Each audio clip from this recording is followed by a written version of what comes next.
Today we are doing ballot question number 1. Good morning, Jim. Hey there. Before we start, I just realized I have a huge spot on my shirt, and I'd really appreciate if you don't mention it repeatedly for the next 3 hours. Well, Can we make a deal? I think you wore that shirt yesterday, too, No, Jim. actually I did not, but nevertheless. So as Marjorie said, we're ending at the beginning with question 1. And the issue is whether the Massachusetts State Auditor should have the specific authority to audit certain activities of the legislature. Here with us live at the library, representing a yes vote on question 1 is Mary Connaughton. Mary is the Director of Government Transparency and Chief Operating Officer with the Pioneer Institute. She was a former candidate for State Auditor a decade or so ago. Mary, it's great to see you again. Thanks so much for being here. Arguing for a no vote is Jerold Duquette. He's a professor of political science at Central Connecticut State University, co-founder and senior contributor to the great website masspoliticsprofs.org. He wrote about this very issue in a book published in 2022, talk about prescient, called The Politics of Massachusetts Exceptionalism, Reputation Meets Reality. Mary, Jerold, great to have you here. Thanks so much for joining us. It's great to be here. Well, thank you so much. So we're going to just open with asking you why yes and you why no, and then you go back and forth. So Mary, tell us why you want people to vote yes on ballot question number 1. Okay, the legislature has failed in its constitutional duty to be accountable to the people, quote, at all times. For instance, it exempted itself from public records law. It exempted itself from open meetings law. It largely crafts bills without the public view. It enacted laws that make it extremely difficult and intimidating to see their financial disclosures. Other states just don't operate that way. The state constitution also declares that it's the right of the people, to give, quote, instructions to its representatives. But how can we give them instructions if we don't know what they're doing? The question 1 is about preserving the constitutional principles that we all hold dear. We are nothing without an engaged citizenry, and an engaged citizenry is dependent upon transparency and the public trust that goes with that. With an auditor with her eyes on what's going on Beacon Hill, in the Senate and in the House, we will have that access so we know how decisions are being based and how they're spending, what they're doing for spending, how they procure goods. All of that will be made known to the people with a state audit. Why no there, Jerold Duquette? Well, having taken away my biggest point, which was about the spot on your shirt, I'm not sure if I can go on. Outrageous. But I'm going to try. Mary has said a whole bunch of stuff I agree with, except that she used the word constitutional a lot, and I think I know why that's in the talking points, because the principal difficulty with the question is that it is unconstitutional on its face. This is a reality that's, it's part of the reason why there are literally no constitutional experts endorsing question 1, because not that we have to keep the Constitution as it always was, but there's a way to change the Constitution, and then there are ways that you shouldn't try to change the Constitution. And question 1 is essentially a ill-considered method for changing the Constitution. And I want to correct something. The question isn't about certain activities. It's about every conceivable activity, because the actual question merely amends the auditor's authorizing statute to explicitly say that the legislature in its entirety and in everything it does is and always has been constitutionally subject to the auditor's authority. That's just not true. Let me just finish sure, a little of course, bit. absolutely. In fact, the authority being sought in question 1 does not exist in any state in the union. The auditor occasionally says, oh, it's common in other states. She made the mistake of citing Connecticut, and I know a little bit about Connecticut, and it's not true. Connecticut's auditors, like a lot around the country, are appointed by the legislature, and they are responsive to the legislature. The auditor herself was elected by the people with an electoral mandate, but it wasn't a mandate to replace the judgment of the legislature, which they elected. It was a mandate to actually make sure that those who are implementing state law, most importantly, are doing so consistently with the legislature's intent. Jerold, you said it was violative of the Constitution, which, according to you, is why most constitutional experts are not supporting it, which I don't know to be the case. How is it violating the Constitution? Do you know any that are for it? I don't know anybody who are against it or for it. I do know that there's someone who has a little bit of authority, the Attorney General, who stood right where you are and has said to us she's not conclusively saying it's unconstitutional. Let me finish. She's saying if it passes, Right. there may Okay. be constitutional challenges, Sure. and she's the one that makes the decision, not your constitutional friends. But my question is, what is the constitutional provision that Right. you're citing that you say Sure. on its face it violates? All right, so first let me clean up the first comment. The Attorney General didn't have the authority to say that it was unconstitutional because the Article 48 of the Constitution was framed by folks 100 years ago, and they didn't want anyone, elected or not elected official, to have the opportunity to decide how constitutional relationships like those in the separation of powers would be disposed of. And so the check in this instance will be the SJC. Right? So, and here's the thing.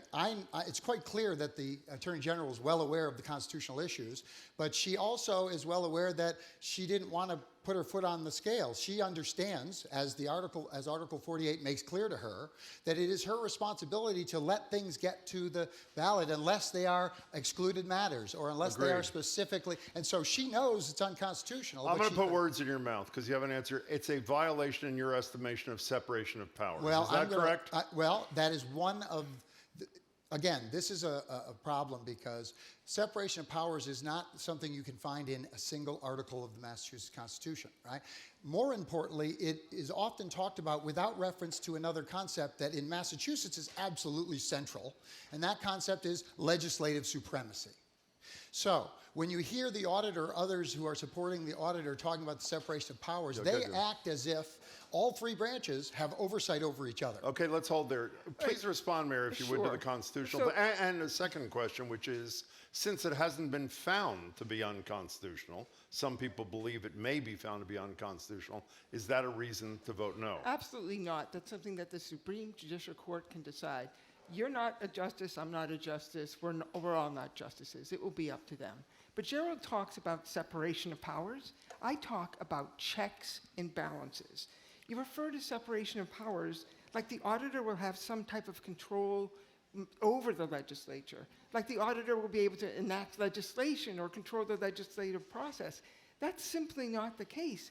What the auditor can do is look at the books and records of the legislature, make opinions as to whether or not the policies and practices are good, let the people know how decisions are being made, and report recommendations to the people and to the legislature.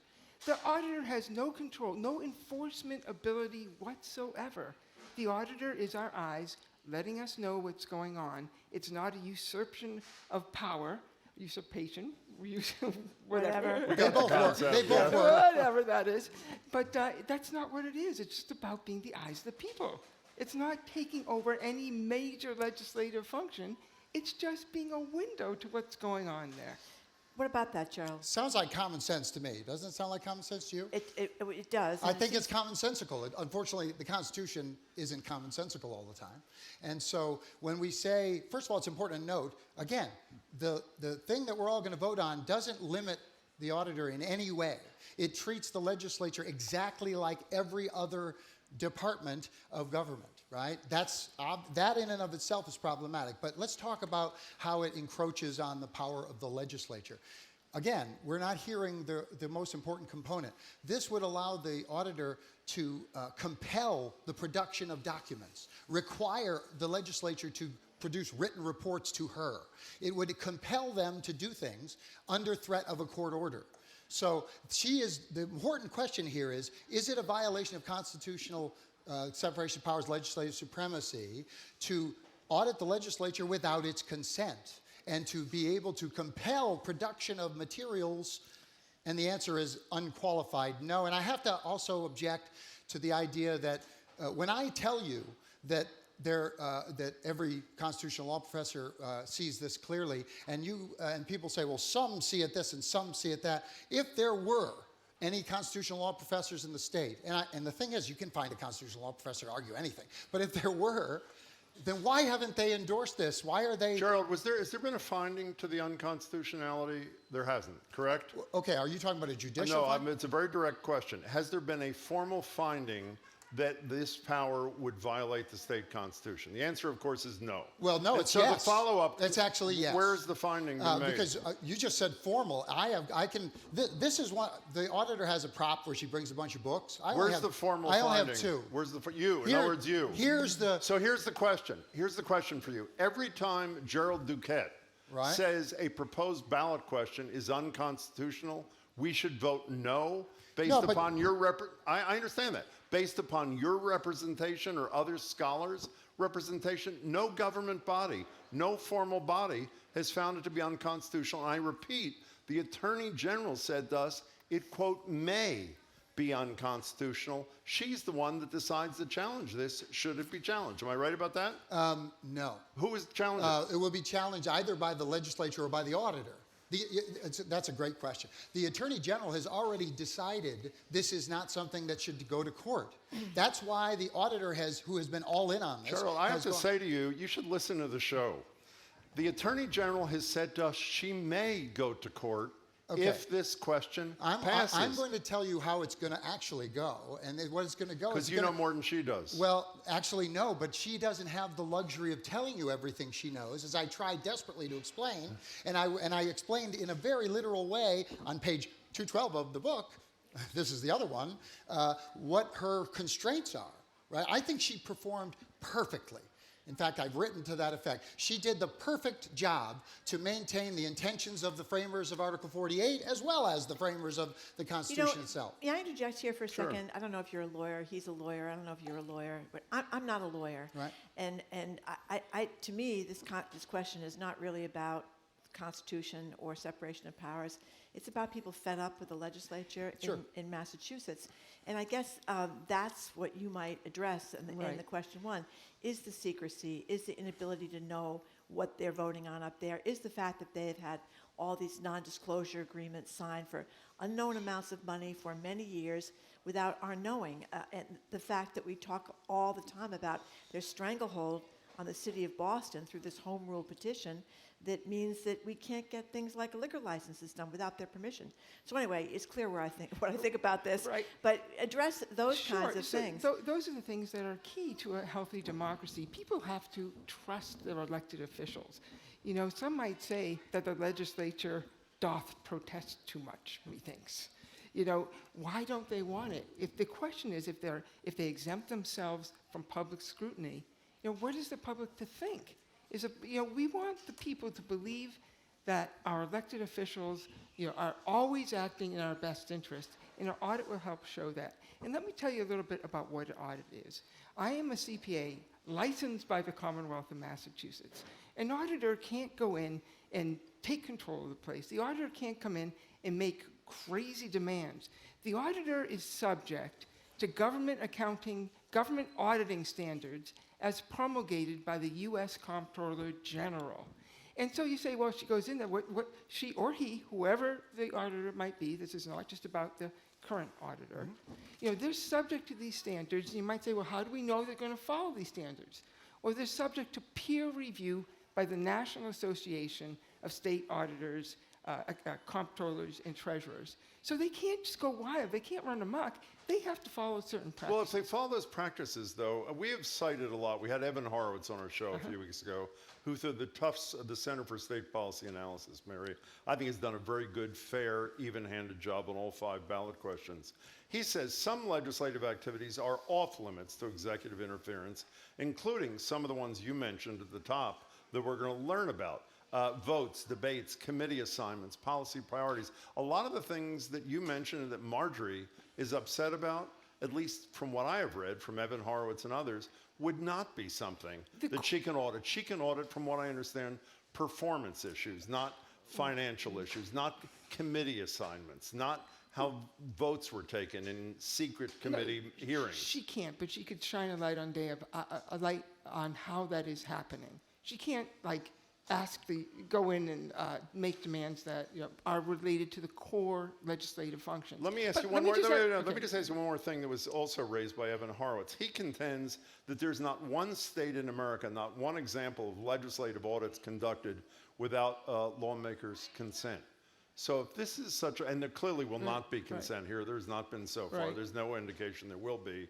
If there's no example of any audit by a state auditor where there has not been consent, why are we on the right track here as compared to 49 other jurisdictions? Why wouldn't there be consent? I guess that's the question. Why is there not consent? Well, to the they audit? believe what Jerold does, that one, that the auditor's behavior is not only unconstitutional, but it exceeds any kind of authority the auditor would have. That's why they would say. And by the way, that's And go ahead, I'm sorry. And that's why we have question 1, because you can't get through legislation. The legislation clearly excludes the auditor from having the ability to audit the general court. This legislation adds the general court to the list of all the other agencies. Just Why technically, isn't there I hate to consent? be create a Yeah. headache. The current auditor believes she currently has the power to audit the legislature. The Attorney General said she did not. And when the Attorney General said she did not, that's why she initiated the ballot question, so that it would specifically authorize her office to do what she says she's had the power to I do agree. all along. I Okay, agree fine. with that. I agree Joe, with that. what about the political question here, again, besides the constitutional issue, separation of powers issue, the political question of a shot across the bow to the legislature, which might, because the latest poll had that it's 70%, what was it, 70%? 70. It's 64 of to 80. people, in Massachusetts want this to happen because there is a sense that the legislatures are not doing what they should. We're Sure. one of the most least effective legislatures in the country. So that would open the door in some areas to just send a political message from the voters Sure. who have really no other way to send a message, since it's really almost impossible to win a legislative seat if you're a Republican in Massachusetts, or to beat an incumbent in Massachusetts. So how about that? Sure. Before I get to that, let me just quickly say I'm glad you're using Evan Horowitz's report, because he actually does care what Jerold Duquette thinks. I contributed extensively to that report, and it is a very well done. And I agree. Evan has the burden of trying to give people facts but he has to stay neutral. Right. Right? And that's, so it's not objectivity is a little different than neutrality. My job is to be objective, not to be neutral. Well, you're not objective, with all due respect. Your position is that there is already some sort of declaration of unconstitutionality, which there is not. Okay. There just isn't. I'm sorry, there isn't. Oh, you can be sorry, but I don't know why an official declaration is necessary for me to tell you something that if you didn't believe me, you would flunk out of law school. But to follow your line of thinking, Jerold, as I repeat, anytime you determine Is that really excuse what me, do you if think I I may, said? anytime you determine that a ballot question is unconstitutional, by definition, people should vote no. I tell you You're what. not the final authority. I tell you what if I go with this, okay? Remember we were all kids and we saw 4 out of 5 dentists say you should do X, Y, or Z. Let's use the 4 out of 5 dentists standard, okay? If you can't find a single person whose job it is to interpret the Constitution, who will say that this particular measure is unconstitutional, should you not infer that there are significant constitutional problems? I think you should. And let me get to her question, which is this. I am not telling you that that the fact that it's unconstitutional is in and of itself the reason to oppose this. I think it's a useful piece of information. And by the way, if it were talked about honestly, the popularity of the measure would be significantly less. That's also true. But it's not the constitutional problem. What the problem is when she tries to implement this, it will set off a sort of institutional combat on Beacon Hill. And that combat is the kind of combat we see in Washington and we see in state capitals all around the country. One of the things that the mass politics profs in their book about Massachusetts exceptionalism focused on was the fact that we have an incredibly stable political system in Massachusetts. We do not suffer from the massive dysfunction that we see in the rest of the country, and certainly in Washington, to the extent that we do. Let me finish. The legislature that it's perfectly reasonable to think they're unresponsive and to want to make them transparent. I'm frankly all for that, right? But this is a means to a good end that is not a good means. In other words, this is a dangerous precedent when you're messing with the Constitution with an instrument specifically designed not to do that with, I think that's a problem. Okay, Mary. You're making this argument all about the issue, I guess, of separation of powers. This is not Legislative about supremacy. that. This is about the people. This is about giving the people an eyes as to what's happening on Beacon Hill. That's what the auditor does. That's what the auditor should do. This is about transparency. Transparency is essential to a healthy government, I agree. It's completely essential. And, transparency lacks there. For Yes, it instance, does. a year ago, I was perusing the comptroller's website, and they have a site called See-Through, and you can see all the expenditures in the Commonwealth, even of the legislature, but you can't see the detail behind them. So I did a public records request of the Senate. I knew kind of how this was going to go, but I wanted to test it. There are credit card expenses listed on the comptroller's site. So I wrote to the Attorney General under a public records request and said, can I have the detail of those expenses? And they said, no. They said, we're not subject to public records law. We're not going to give you those. We don't have to, so we won't. So who is looking at those expenses? No one. They can self-audit. Will the auditor get the power to look at those expenses auditor will- under this, should it become law in your Yes, estimation? the auditor will have rights to access the books and records of the legislature, like the auditor has over any other agency, no different than any other agency. Those are the types of things that the legislature could shed light on.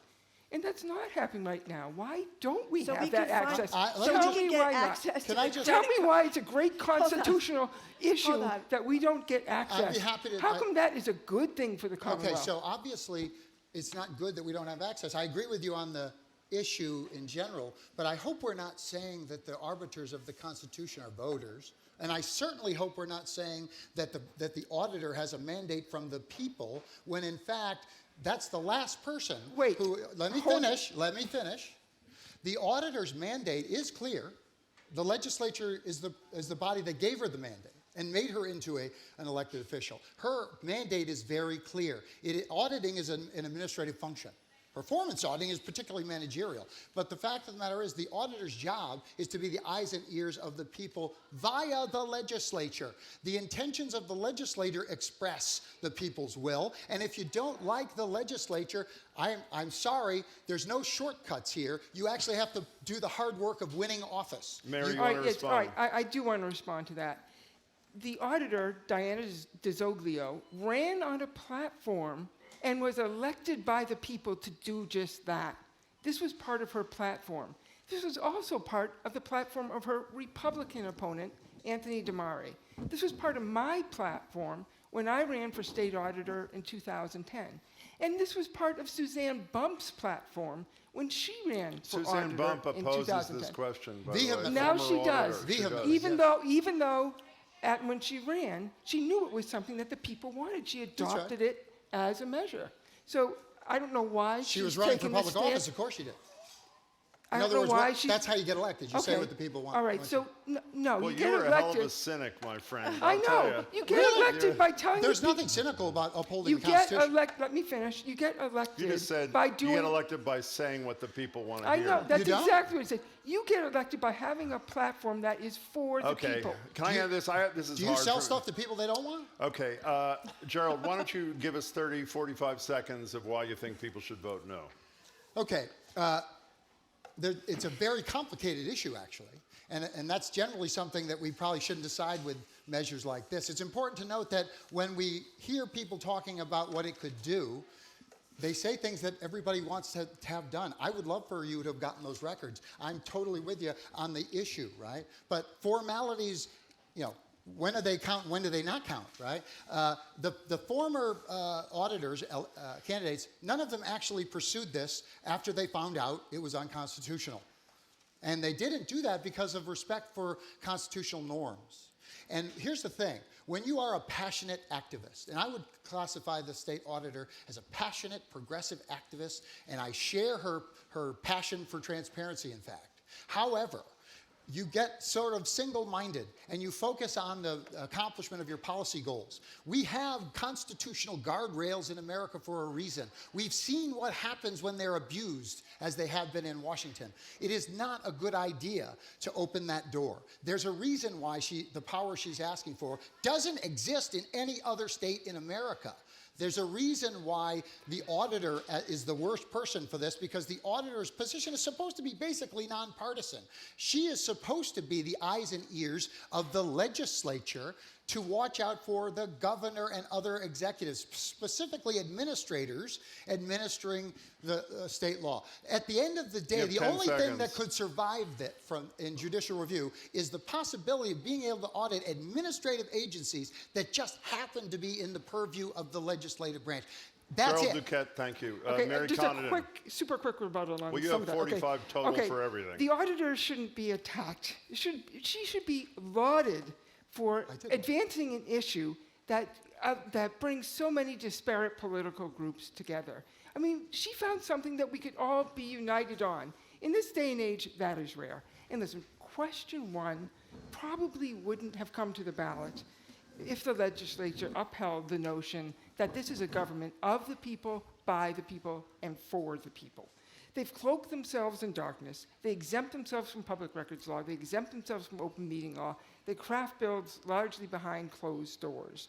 You know, though a full-time legislature, though many other states are part-time, they were ranked the least efficient in the nation. Out of 10,000 bills that were introduced in 2023, only 21 passed. That's 0.2% success rate.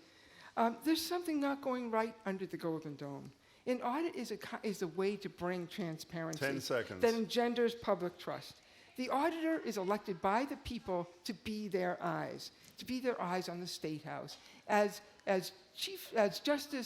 Supreme Court Justice Louis Brandeis once said, sunshine is to be said of the best disinfectants, and that's what we will get if we have an audit of the Mary state Connaughton, legislature. Gerald Duquette, thank you so much. you. We Thank appreciate you both for being here. Thank you. Very Good job. much All right. for coming in. We've been speaking with Mary Thanks, Mary. Connaughton. She's Director of Government Transparency and Chief Operating Officer at the Pioneer Institute, and Jerold Duquette is a Professor of Political Science at Central Connecticut State University and a co-founder and senior contributor to the website masspoliticsprofs.org. Thank you both very much for coming in.